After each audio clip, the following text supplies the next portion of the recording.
The challenge with the future is, what happens often is there's so many other things going on which are so overhyped that people lose sight of the real trend. And often that's my job on stage. Let's make sure you understand the real opportunities, the real trends, all the stuff that you're missing. Hello and welcome to today's episode of the Keynote Curators podcast. I'm Seth Dechtman, your Keynote Curator. Our guest today is Jim Carroll. Jim is one of the world's leading global futurists in trends and innovation. Our conversation covers every imaginable industry, but more importantly, how technology can be optimized and leveraged to create a future of disruption and innovation for your organization and forward its mission and objectives. It's a rich, fascinating conversation. We appreciate you joining and listening. You're going to be smarter for it. Where does this podcast find you today?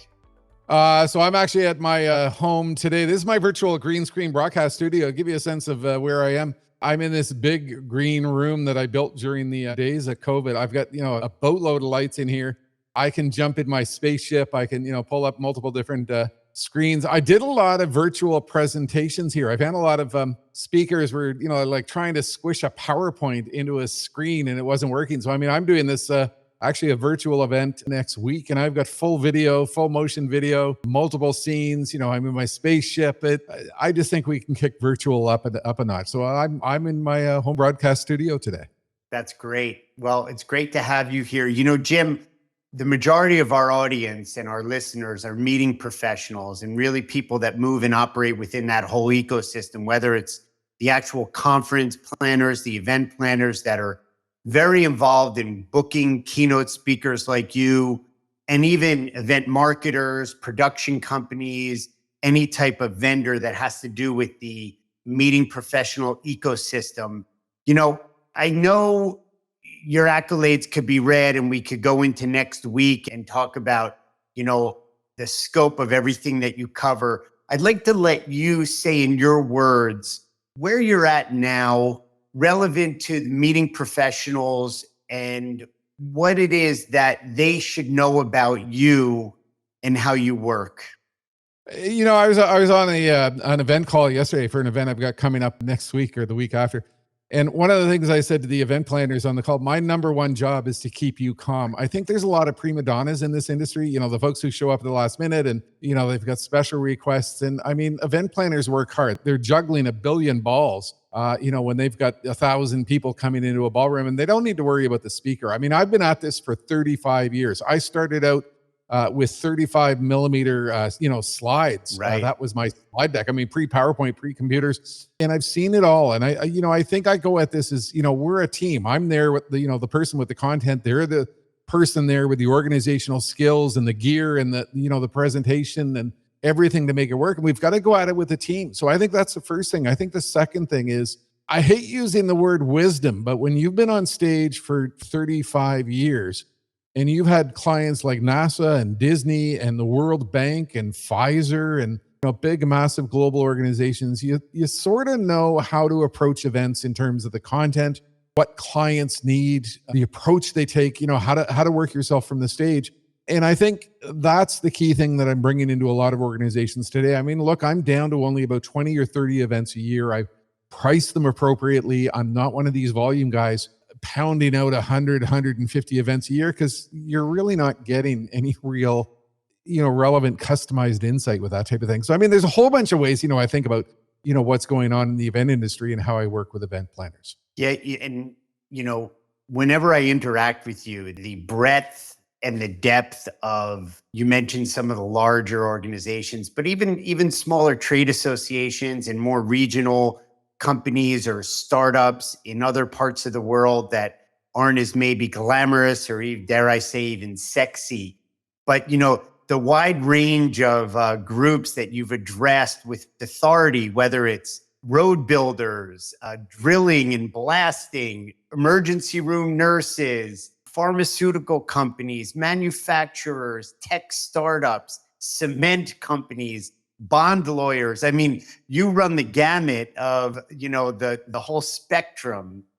Yeah, I'm gonna be in Quebec City in a little while, and the last time I spoke there was the North American Mushroom Council. I mean, 300 mushroom growers from throughout to North America. They're in conference. And people would think like mushrooms. I mean, there can't be a lot going on with future trends with that, but there's huge things happening with science, with technology, and with the next generation, and the virtualization of the industry and robotics. I mean, you can take something like mushrooms. I don't want to crack any jokes here, but I mean, you can take mushrooms and there's just fascinating future trends going on there. And that's the type of thing that people are looking for. They want something specific. They don't want bromides. They don't want generalized content. They want, how is my industry going to change? And what the heck do I need to do from an innovation perspective to deal with that reality? And in the 35 years, Jim, that you've been at this and the transformation of industry, science, technology, and the application thereof, the through line is that this look to the future. And, I know you've been quoted, and I'm going to beat the quote up a little bit, but it's something like, some people see the future and see a threat. Innovators see the same future and see an opportunity. So whether it's companies like, or a trade association like mushroom growers, or high-end agriculture organizations that are using LiDAR for crop maintenance and, getting the highest yield or distribution or whatever it is, how do you speak to encouraging that culture of forward thinking and disruption, and like you collaborate and team up with the meeting planner? How do you do that in your preparation and bring forth those ideas? I have a lot of prep calls with my clients. I mean, I think the record is held by Honeywell and Deloitte. I mean, we were in the 11th call with them, and somebody finally in their team said, like, we're doing a little bit of overkill here. But I have the exploratory call. What are you looking for? What is the topic area? What do we need to focus on? I go away and I do my research, and I use a very powerful research service called Dow Jones Factiva. So for this event next week, I've got about 1,000 articles on the future of energy, what's happening with renewables and batteries and microgrid, and the acceleration of technology in the energy space, the impact of AI in energy.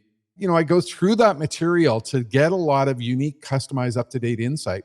And I will then have a follow-up call with the client. Look, this is what I'm covering. This is what I'm seeing. This is what I'm thinking of talking about.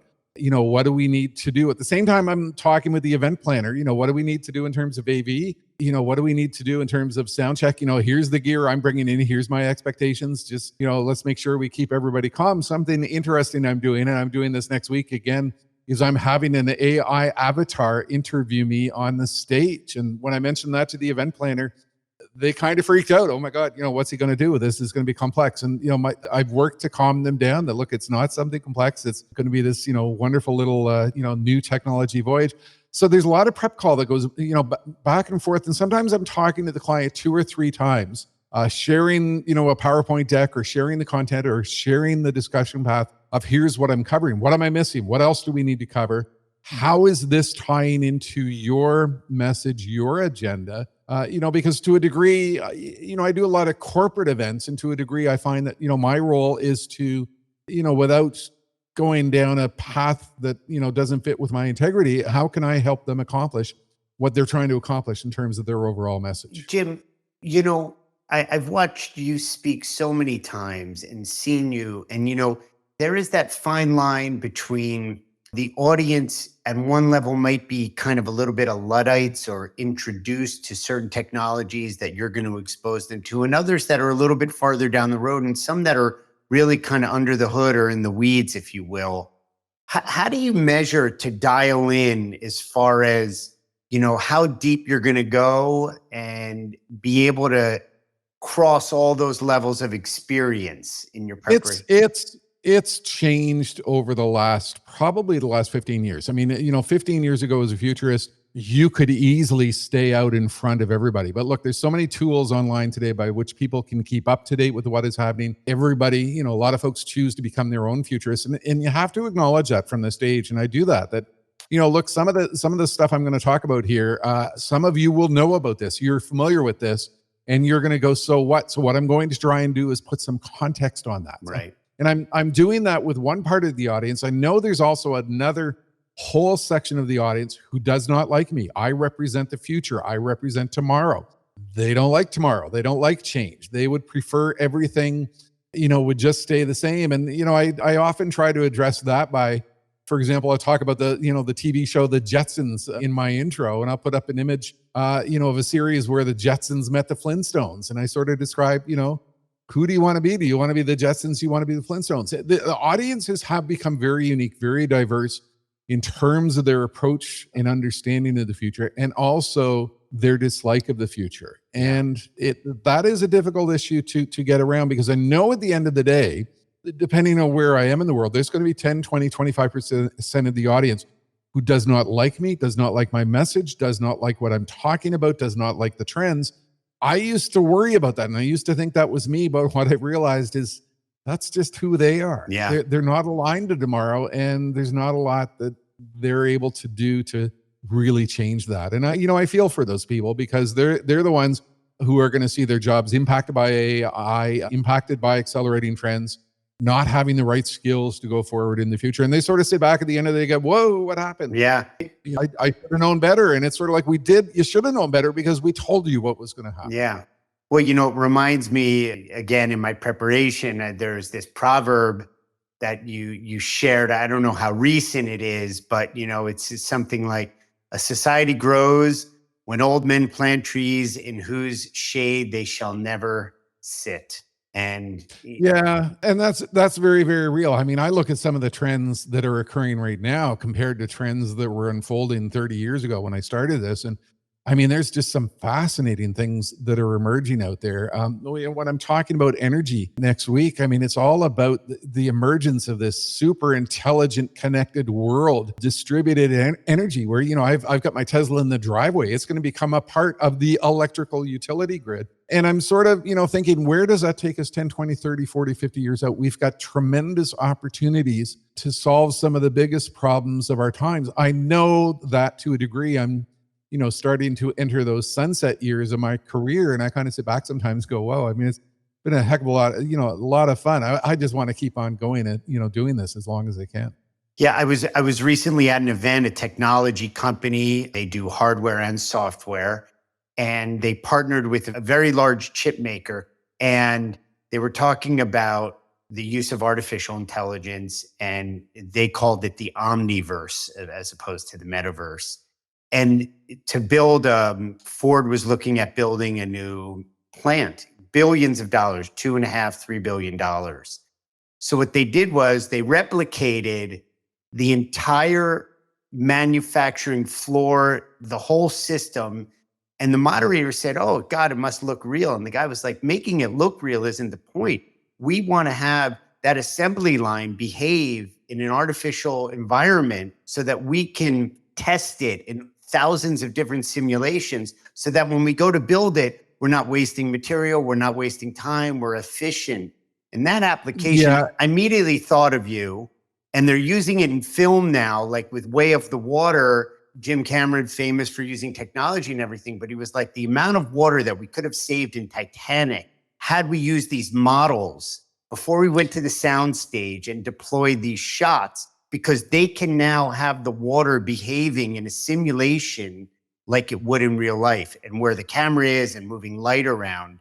And is that what you're seeing out there in energy and all these? Yeah, that's actually called digital twin technology. That's and right. That's one of the most exciting things. Right. I mean, I talk about that in the construction space. I've done a number of infrastructure and construction events as of late, and digital twin technology lets us duplicate an entire process or a methodology before we commit to doing it. So it's huge in construction, it's huge in manufacturing, it's huge in healthcare. We can do a digital twin of an entire complex operating procedure and determine exactly what we are going to do step by step before we actually commit to doing the procedures. So digital twin technology is actually one of the most exciting trends that is out there. And, with all of this focus on AI and, all these other things, what's happening is people are losing sight, some of the other big, massive trends that are out there. What also happens is everybody falls into the trap of the hype that is pushed out by Silicon Valley. So the metaverse, Facebook and, virtual reality. And, we're all going to be these avatars running around these crazy little digital worlds. What happens with that is a lot of people lose sight of the real potential applications like that are coming about. And look, digital twins, my 29-year-old son is a drone pilot for a commercial industrial building inspection firm. And he can take his drone, $100,000 drone, he can fly a building, he can get the detailed schematics from that, which then can be downloaded to create a virtual 3D replica of the building, which can then be fed into one of these digital twin technology platforms to begin to analyze where do we have maintenance and other issues.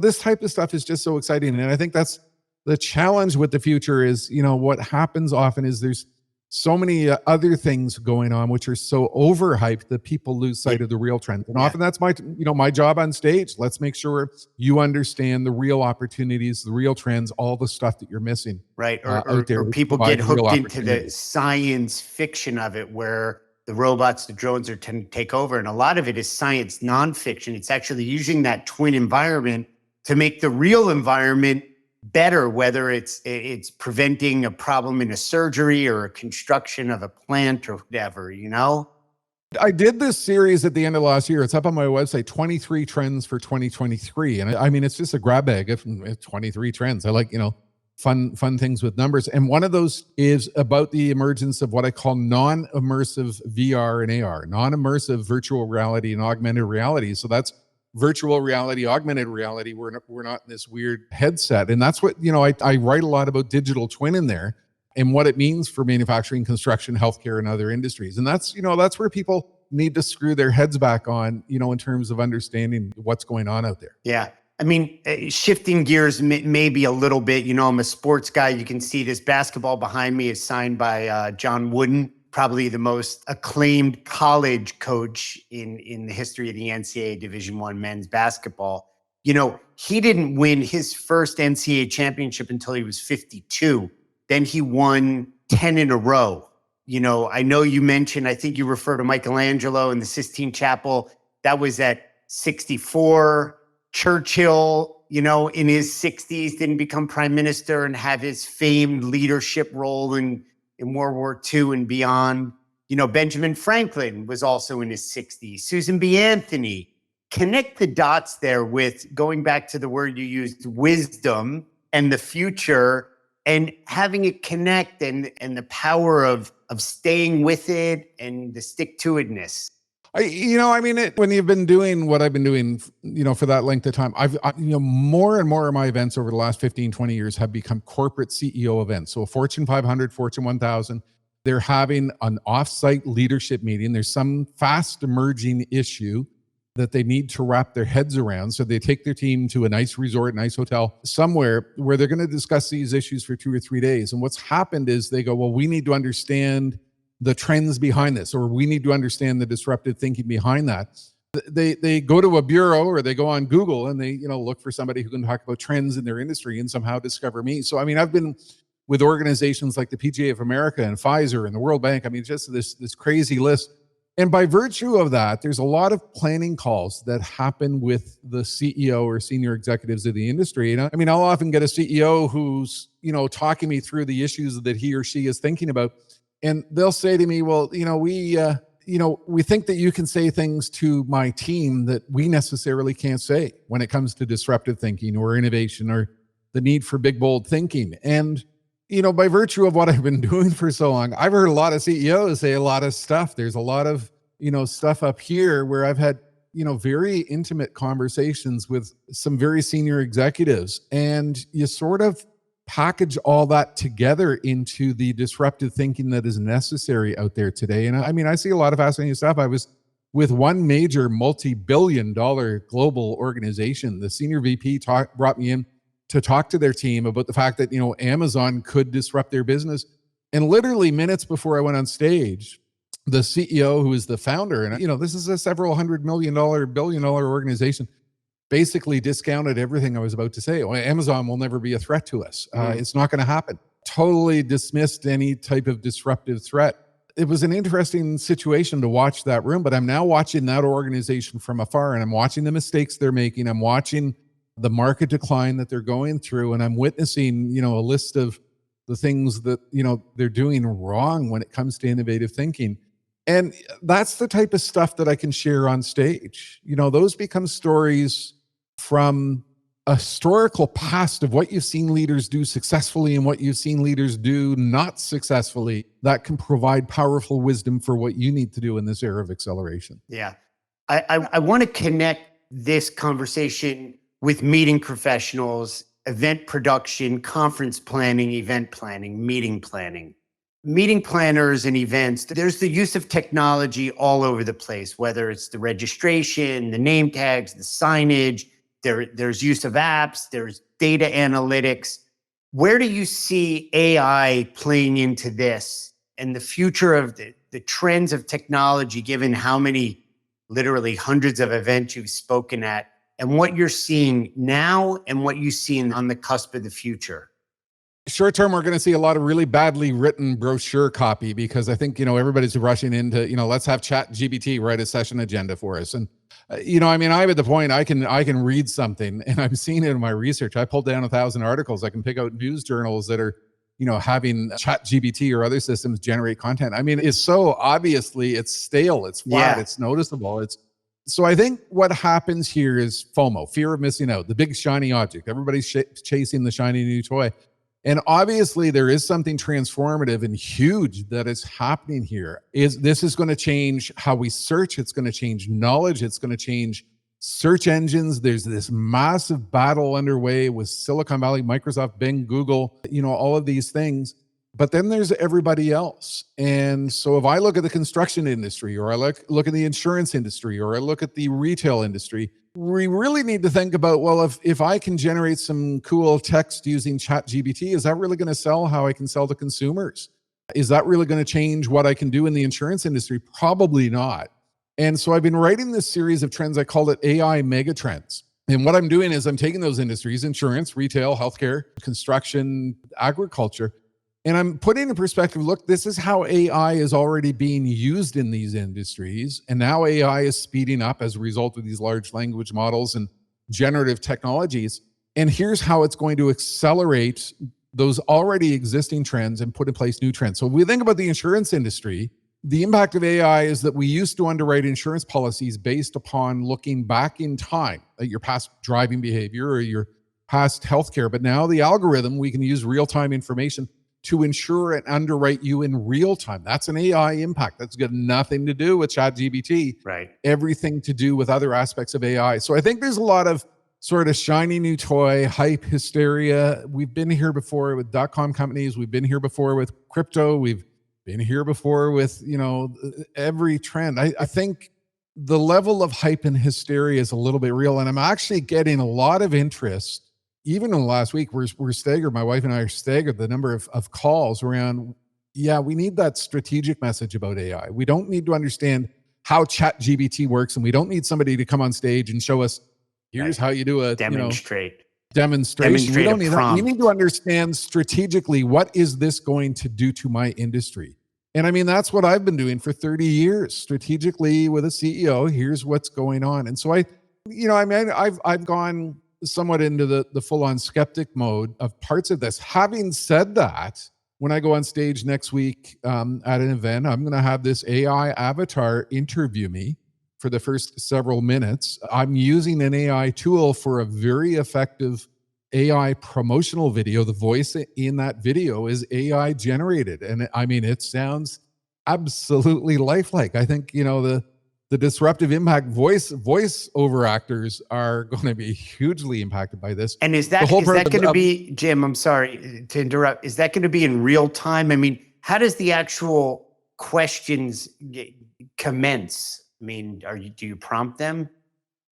So I'm not going to do it in real time because that's got the event planner kind of freaked out. So what I will do is I'll go on this site and I will create the avatar asking me a series of questions, and I'll download that as a video, and I'll be on, she'll be on, I don't know if it's a he or she yet, I haven't decided, but they'll be on the big screen asking me a question, and I'll be on the stage and I'll respond to it, and then we'll hit the video and he or she will ask me a question and I'll respond to that question. So I could do it live. That's got the event planner a little bit freaked out.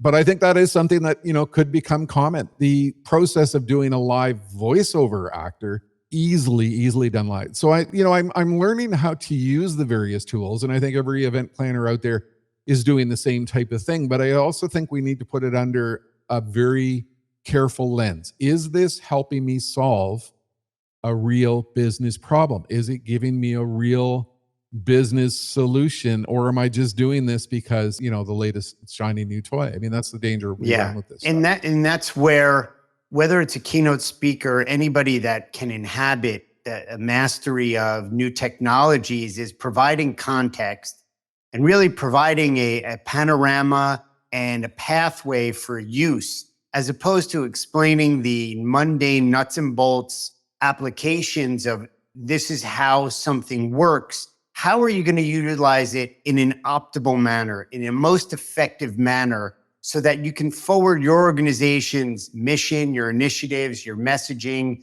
your marketing ideas to capture more business or deploy your mission further?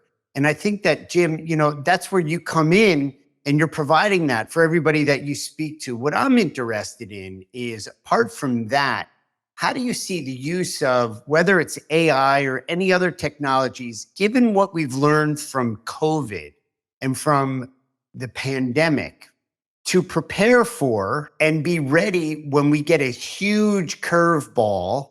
There could be another event like a pandemic, I don't know what, that will have the world stop in its tracks. And are we prepared? What have we learned from this last one that you could see that we could deploy those lessons the next time around that some event like that happens? I sort of upset some people through the process of COVID in the media industry, because I still don't think we did a good job in exploiting the opportunity. I think a lot of speakers did that.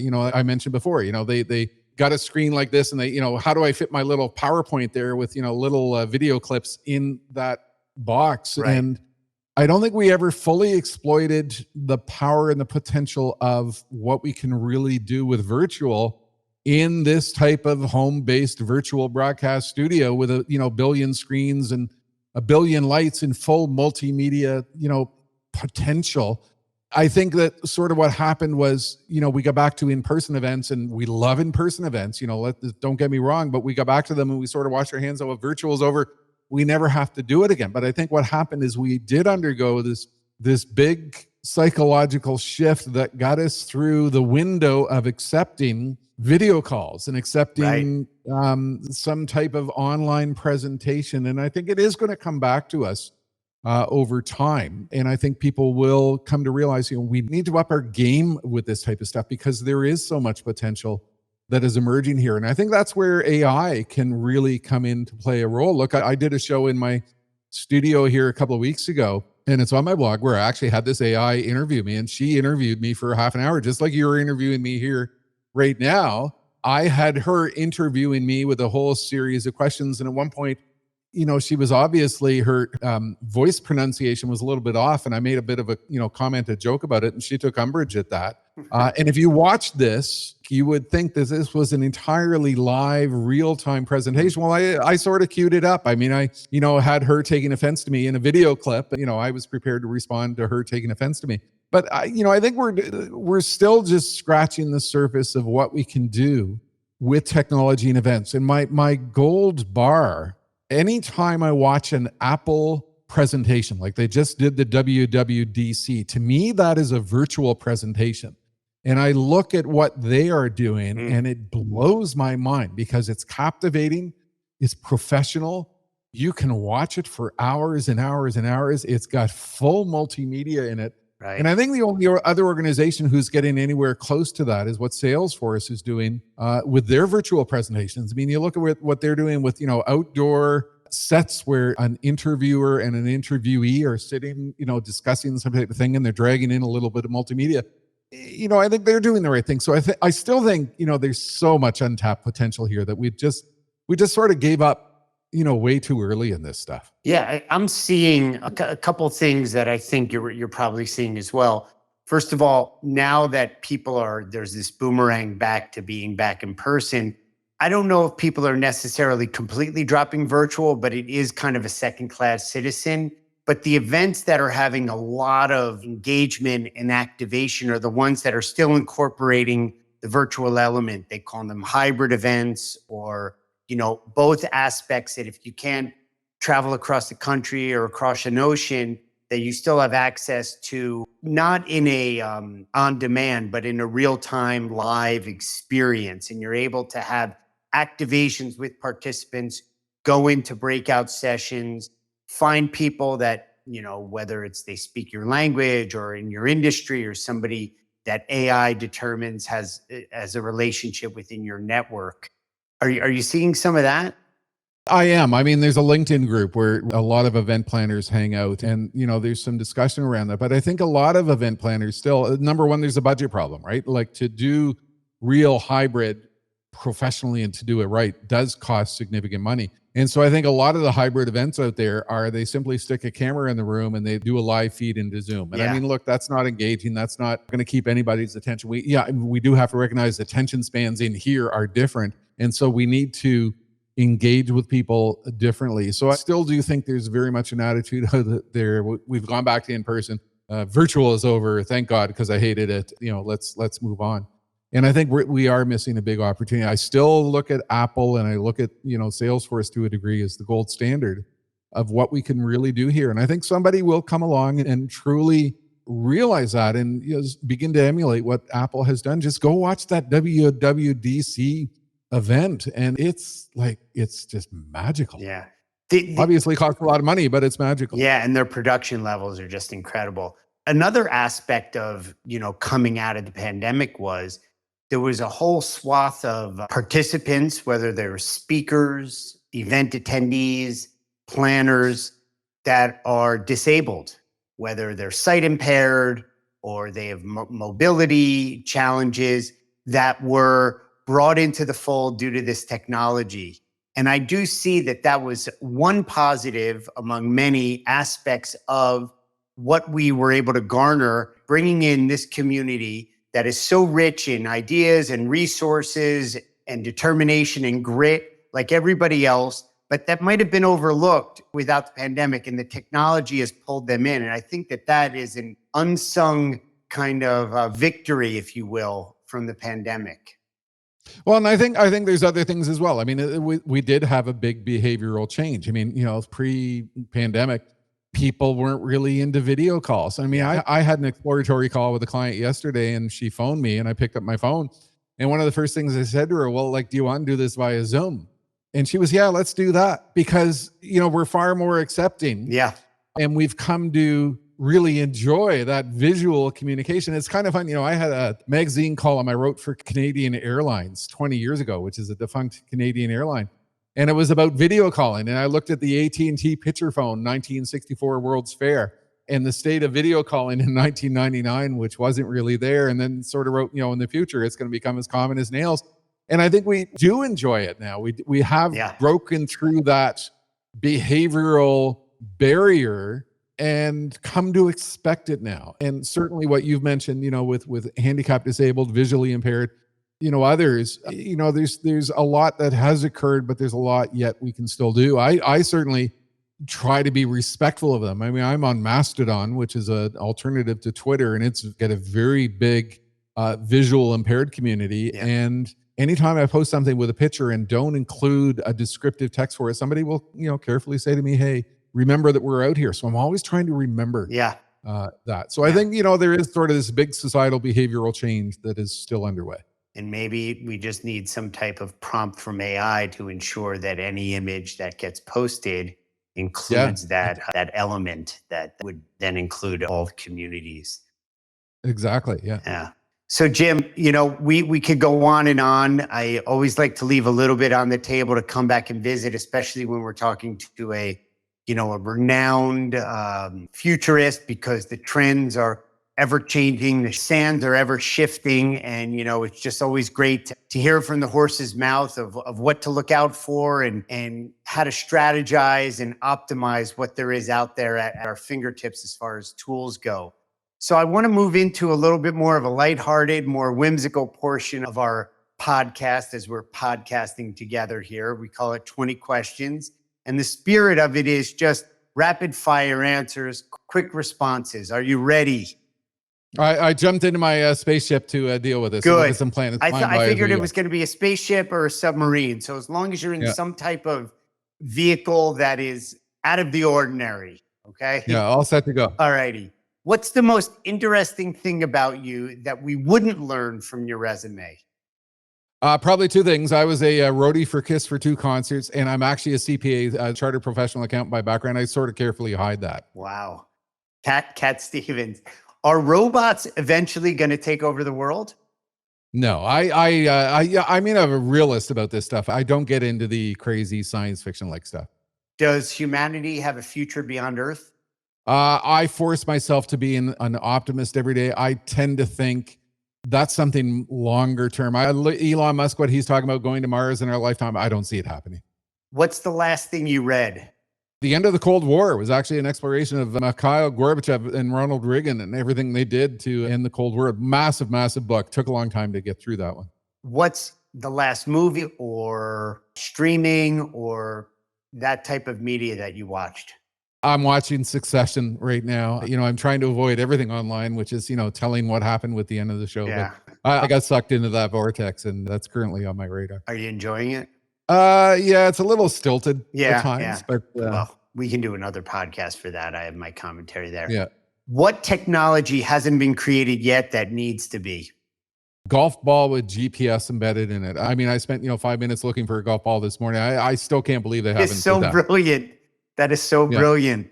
What do you think the world will look like in 300 years? Are the Jetsons ever going to be a reality? Everything I've done, I've always restricted myself to, 10, 20, 30-year time horizon. I don't really think as a futurist I can answer that one. All I know is the future is becoming faster, and stuff that we thought was far away is here before we know it. I've heard you start each day with a cup of coffee and a daily inspiration. What was today's daily inspiration?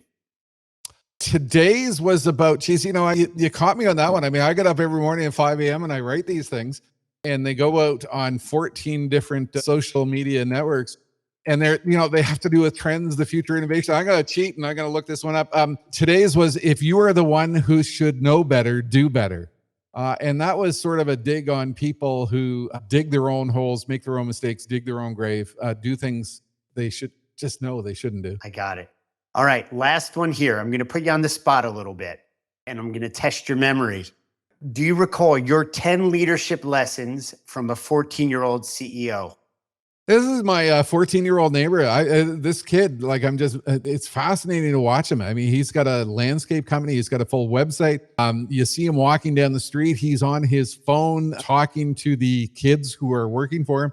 He's got $10,000 worth of contracts lined up for the summer, mowing lawns and cleaning gardens and cleaning shrubs. And, the lessons, I just watched this kid. He listens carefully. He's mastered how to be professional, everything he does. You look at his website, it's like, holy cow, this is a 14-year-old. He's very respectful. He's sort of got maturity beyond his age. He's learning these marketing secrets. I'm just fascinated watching this kid as a harbinger of what's coming with this next generation, who are fully information and technology empowered, and just thinking, wow, are they ever going to change the world even more than previous generation? That is a daily inspiration right there, for sure. Yeah, magical to watch. Yeah. Well, Jim, we've come to the end of our time today. I just can't thank you enough for your insights, your generosity, your willingness to be with us today and share with our community and our listeners, who I know will get so much out of it, and who you will probably be presenting it for some of their events in the near future. So thank you so much. Yeah, Seth, thanks for having me in. You got it. Thanks for spending time with us today. If you enjoyed this video, like and subscribe to our content. We'll keep bringing you the latest industry news and insights. Don't forget to follow us on social media so you never miss an update. And if you're looking for a keynote speaker for your next event, reach out to us directly or visit our website at thekeynotecurators.com.